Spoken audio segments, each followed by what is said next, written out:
Hey, what's going on, guys? In this video, I'm going to walk you through key metrics that you need to know when it comes to media buying.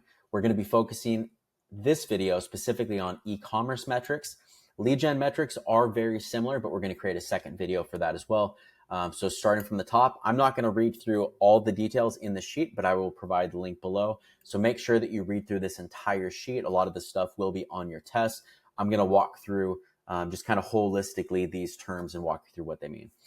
So starting at the top with our first metric, we have our budget. Very simple, straightforward. Your budget is your daily budget. It is how much you have a campaign, or there's ad sets within the campaign. They're the audiences within the campaign. How much you want to spend per day on any given campaign is what your budget is. As we scroll down, how much we have spent, and I'm going to show you these in an ad account right after this. How much you've spent is simply how much you've spent in any given period of time. You can go into an ad account and you can look at the last 7 days. You can look at today. You can look at yesterday. You can look at the last 30 days. And then this column of data will show you how much money you've spent. The next column that we always add to our ad accounts is purchase conversion value. This is essentially your sales. In Facebook, they call it purchase conversion value. So this is the amount of revenue that your sales have brought in. CPMs, cost per 1,000 impressions. So cost per 1,000 eyeballs, essentially, that see your ad.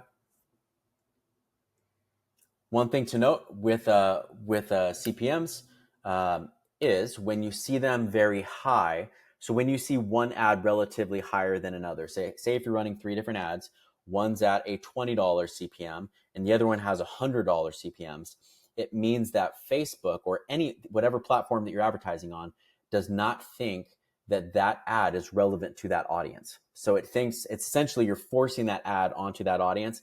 Facebook doesn't think that it's a good experience for that audience. It doesn't think that it's either relevant, or it thinks that the ad is too high risk, like that it's either manipulating people or that it may be selling a product in a way that jeopardizes people's safety.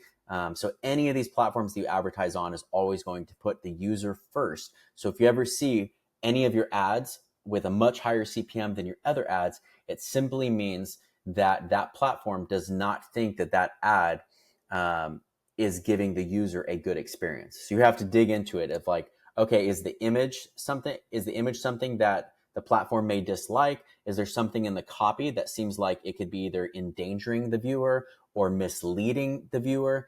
So you really have to dig into typically it's more of a copy issue, like your headline or your body copy will have some type of wording in there that the advertising platform, whether it's Facebook or Google, does not like. So therefore it will charge you more to get in front per 1,000 eyeballs that see your ad. And when your CPMs go up, your cost per click goes up, your cost per landing page goes up, your cost per add to cart goes up, your cost per initiate checkout, that's when they pull out their card and start purchasing, and your cost per purchase goes up. So everything gets more expensive because they're charging you more for the traffic they're giving you. So essentially they're punishing you by not giving the user a good experience. Okay, scrolling down, impressions are just how many people have seen your ad.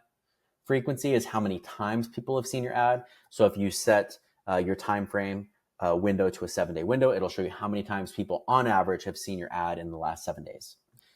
This is good, especially for retargeting ads when you're retargeting people that have already been to your website with an ad and showing them an ad again to try to get them to come back. If your frequency is too high, typically we'll have it like a 2 or a 3.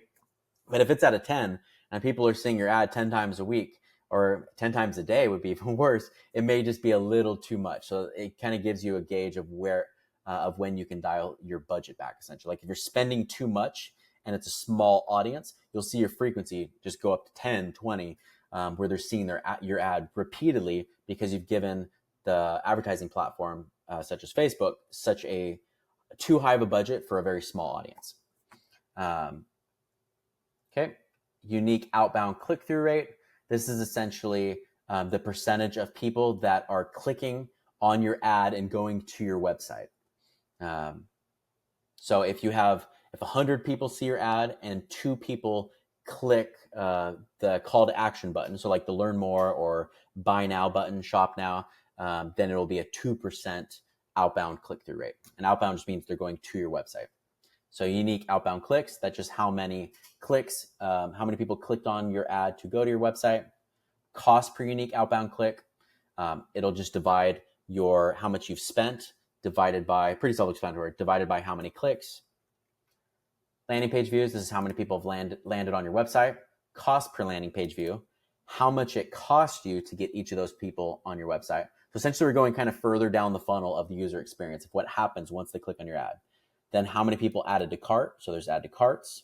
Then there's the cost per add to cart, how much it costs you to get each add to cart. Checkouts initiated, so how many people initiated checkout. Cost per checkouts initiated, what it cost you. Purchases, so how many purchases you got. The cost per purchase, so how much you're spending to acquire each one of these purchases. So if you spent $100 and you got 2 purchases, it's costing you $50 per purchase. And then your ROAS or purchase ROAS is just, it stands for return on ad spend. So if you spend $100 and you get $300 in sales, you have a 300% return on ad spend, or people will call it a 3x. So yeah, most media buyers and agencies will call it a 3x ROAS. You can call it a 300% ROAS, but most people will call it a 3 or a 3.5 or a 3.7 based on, instead of 350, the kind of the short terminology is basically abbreviated by saying 3.5. So now I'm going to show you this in a couple ad accounts just so you can see kind of what this looks like. So if we look at this first ad account, we have 2 different campaigns here just to keep it simple. This is all of our top of funnel traffic, this first one, and then this bottom one is our retargeting campaign. We'll get more into this stuff. But if we look at these columns, this goes through everything that we just walked through. It doesn't mention delivery, but that's a column we like to add. It just shows you if there's any issues with the ad. If it ever says there's an error or that the ad is suspended or if it's not running, it'll show you here. If you have an ad that's scheduled to launch like tomorrow, it'll just say scheduled, but active is great. That's exactly what you want. So your budget, if you set the budget to the campaign level, it will show you the budget here. But because we have set it on the ad set level within this, it just says ad set budget. We'll keep going. We'll dig more into this in future videos, but we have our budget column, the amount spent. So you can see this is how much we spent, $8,290. Purchase conversion value. This is how much we've made, 23,000 and some change. CPMs, cost per 1,000 impressions. So this is how much Facebook is charging us per 1,000 people that see this ad. And this is actually great. $20 to $40 CPMs are actually really good nowadays. Certain accounts, Facebook just doesn't like the products. They feel like they're high risk. So they'll charge you $100, $150 CPMs, which makes it very difficult to be profitable because they're charging you so much to get in front of those people. As we continue down, this is how many impressions, how many people have seen the ad. We've had over 400,000 people. This is your frequency. So people are actually starting to see this quite a bit, 2.98. And this would be concerning if the ads weren't running profitable just because it's so high, but the ads are running really profitably right now. So this isn't something that we're worried about, but it is a good thing to note. If you target a smaller audience, you'll start to see a higher frequency here. Our click-through rate, this is how many people are clicking the ad to go off, to leave Facebook, to go to our website. Typically, you want more of a something closer to a 2% click-through rate is typically what you want to shoot for. However, when it comes to higher priced items, like this on average is anywhere from a $500 to $1,500 item, you can see a lower click-through rate and still run really profitably. So this is unique outbound clicks, how many people clicked on the ad, how much it's costing us per click, $3.95. How many people, you can see kind of the drop off here too. So unique outbound clicks. So, almost 2,100 people click the ad. If 2,600 people, and I'm just rounding these numbers, triggered landing page views, that means there were about 500 of them that didn't wait for the landing page to load, is what that means. So they clicked on the ad, but they left the landing page really quickly. They just didn't wait for the website to actually load. Here is your cost per landing page view. This is how many people added to cart. Your cost per add to cart. So it's costing us $32 per add to cart. How many people initiated checkout? And typically you see about a 50% drop from add to carts. For a healthy ecom store, you see usually about a 50% drop, which is about what we're seeing. And then you see cost per initiate checkout. And then you usually see another 50% drop at when it comes to initiate checkout to purchases, which is about what we're seeing as well. So 46 purchases, $180 per purchase on average. So this is our cost per purchase column, and then our purchase ROAS, return on ad spend. So we're sitting at a 2.84. And as we change this window up at the top, so we see we're at a 2.84 over the last 30 days. If we look at the last 14 days, we're at a 2.73. If we look at the last 7 days, we're at a 3.56. So that's what you want to look for, is if your ad accounts are trending in the right direction. If they're going the opposite direction, that's when you know there's a problem and you need to dig into the ad account and you need to start looking at these numbers to see, is there a big drop from landing page views to add to carts? Or is there a big drop from add to carts to initiate checkouts, or from initiate checkouts to purchases? This is essentially showing you the step-by-step journey of the customer so you can look for drop-offs. Just to essentially problem solve and figure out, is it a website issue or is it an ad issue? I'm going to show you this in one other ad account as well. This ad account has more campaigns going on. We typically keep it to just 2 to 3 campaigns, as you'll see in future videos, but sometimes when things are working really well, we will duplicate campaigns or duplicate ad sets within them. But yeah, it's the same exact setup. You see our delivery, this is our budgets, how much we've spent, how much we've made, the CPMs, how many people have seen the ad, the frequency, cost per unique, or the unique outbound click-through rate, how many outbound clicks, the cost per outbound click, landing page views, cost per landing page view, add to cart, cost per add to cart, initiate checkout, cost per initiate checkout or checkout initiated, how many purchases, cost per purchase, and then your return on ad spend. And same thing here. So if we look at the last 30 days, we're at a 3.13. If we look at the bottom ROAS here, if we look at the last 14 days, it dropped down a little bit, 3.19. Last 7 days, we're actually at a 3.53. So the last 7 days on both of these accounts, we're trending in the right direction. The return on ad spend is getting better, which is what we want. We're going to jump over and spend a couple minutes in Google and kind of show you what this looks like. And just to show you as well, where you create these custom columns is in Facebook, is you hit this little columns tab, and then you can hit this little pencil icon, or you can hit customize columns and you can create your own columns. So you essentially would go through and you would match each of these. You would search in this little area and you would just add them to the right, and you can kind of mirror exactly what we have here.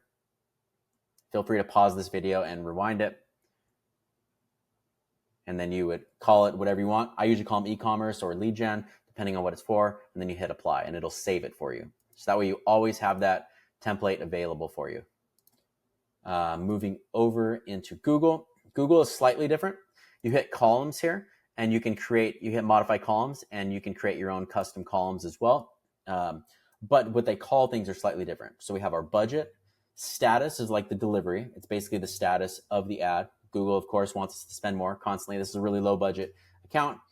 We usually put campaign type. So you can see this is a search campaign. This is a performance max, optimization score, the bid strategy type, target ROAS, and then we get into those same metrics. So the cost, conversion value, so how much we have spent compared to how much we've made, the average CPMs, how much it's costing us per 1,000 eyeballs, the impressions, the click-through rate, the cost per click, how many add to carts, how many, they call it begin checkouts, how many purchases. They call cost per purchase cost per conversion, or conversion, cost per conversion. So you want to look for cost per conversion, and then conversion value divided by cost is your ROAS. So you see we're paying $115 per purchase here, and our ROAS is 4.60 is our return on ad spend. But yeah, that is the general overview when it comes to metrics. Before you dig in and start building out your ads, I would go into your Facebook ad account and your Google ad account and build out these ecom views, or they call them, basically custom views is what most of the platforms call them. So you want to go in and build your custom views or custom columns, just call it e-commerce in Google. And then the same thing, go into Facebook, go into your columns right here, hit customize columns, and follow the video of in creating these exact same columns. So that way we're looking at the same data when we continue going through these videos. We will see you, or I will see you in the next video.